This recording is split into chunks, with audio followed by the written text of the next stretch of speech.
স্ত্রীকে শ্বাসরোধ করে খুনের অভিযোগে গ্রেফতার স্বামী, তদন্তে ভাঙড় থানার পুলিশ। দক্ষিণ 24 পরগনার ভাঙড় থানার দরগাতলা এলাকায় এক গৃহবধূর রহস্য মৃত্যুকে ঘিরে চাঞ্চল্য ছড়িয়েছে। ঘটনায় মৃতার পরিবারের অভিযোগের ভিত্তিতে স্বামী সালাউদ্দিন মোল্লা ওরফে বাপিকে গ্রেফতার করেছে ভাঙড় থানার পুলিশ।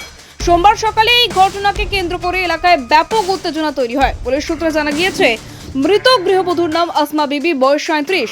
তার বাড়ি বিজয়গঞ্জ বাজার থানার পশ্চিম কাঁঠালিয়া এলাকায়। কয়েক বছর আগে সালাউদ্দিন মোল্লার সঙ্গে তার দ্বিতীয় বিয়ে হয়। বিয়ের পর থেকে তারা ভাঙড়ের প্রাণগঞ্জ অঞ্চলের দরগাতলা এলাকায় একটি ভাড়া বাড়িতে বসবাস করতেন। সালাউদ্দিন পেশায় পোল্ট্রি ফার্ম ব্যবসায়ী ও মুরগির খাদ্যের দোকানের মালিক বলে জানা গিয়েছে।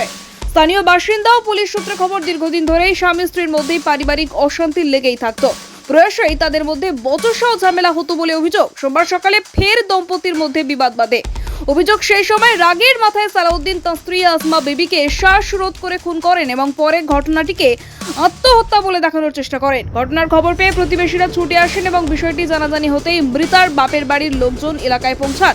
ক্ষোভে ফেটে পড়ে তারা অভিযুক্তের পোল্ট্রি ফার্মে ভাঙচুর চালান বলে অভিযোগ। পরিস্থিতি নিয়ন্ত্রণে আনতে ঘটনাস্থলে পৌঁছায় ভাঙড় থানার পুলিশ। মৃতদেহ উদ্ধার করে নলমুড়ি ব্লক হাসপাতালে নিয়ে গেলে চিকিৎসকেরা তাকে মৃত বলে ঘোষণা করেন। পরে মৃতার পরিবারের লিখিত অভিযোগের ভিত্তিতে স্বামী সালাউদ্দিন মোল্লাকে গ্রেফতার করা হয়। ঘটনার প্রকৃত কারণ জানতে পুরো বিষয়টি খতিয়ে দেখছে পুলিশ। দক্ষিণ 24 পরগনা থেকে গোপাল সিলের রিপোর্ট, ডিএন নিউজ বাংলা।